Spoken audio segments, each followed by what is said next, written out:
Okay, this is going to be a short one because I am literally recording this on December the 24th.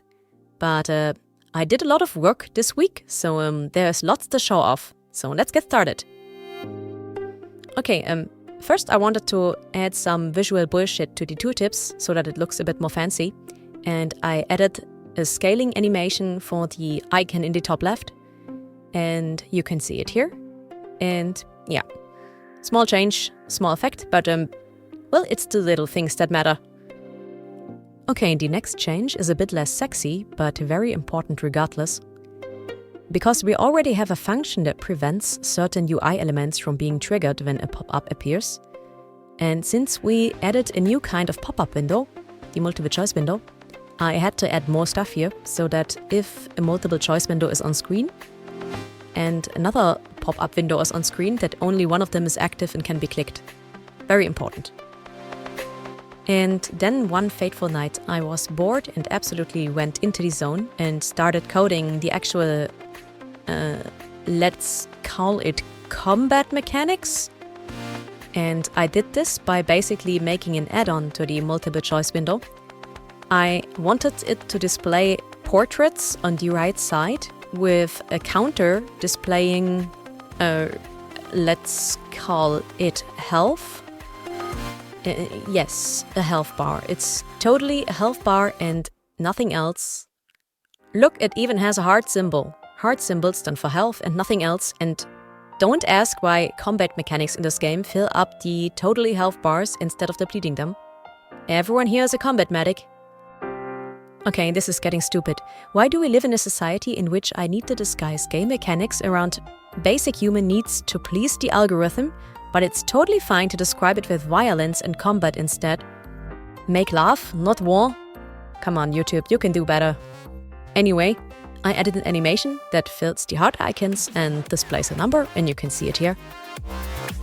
And I know, this looks simple and easy in this video, but just getting the design to look right and not feel out of place took me hours of experimenting. I had so many different UI layouts before I settled on this design. The next day I felt a bit unmotivated and just wanted to add something simple, so I made a new function that allows displaying circular icons with letters and symbols in the center for the choice buttons at the bottom.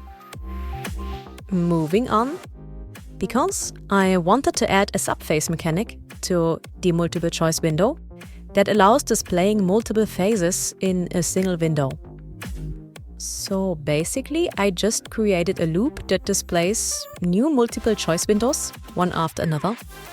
And this was super easy to do because of the event system we implemented very early on. I just added multiple new events on top of the event stack, all displaying new multiple choice windows until the phase counter of the customer reaches the maximum. Easy peasy. And that's where we are now. I changed the test script a little and randomized if the customer shows a multiple choice selection or a continue phase. And now we have a working combat loop. And I'm super hyped about this. This looks more and more like a game. And now that the mechanics are all in place, I can finally start working on the customer event logic itself. So basically, like setting up a registry for the chances for displaying certain events and reactions to certain stats or traits, etc. But this is for the next video. It might not look like it, but I compiled at least 10 to 15 hours of work in just these few minutes of video here. So stay tuned for the next episode, which will probably be after New Year's Eve. And with that said, have a nice and cozy week, take care of your family, and have the best start in the new year possible. Merry Christmas and a Happy New Year from Garlic. Where is my bottle of hot wine?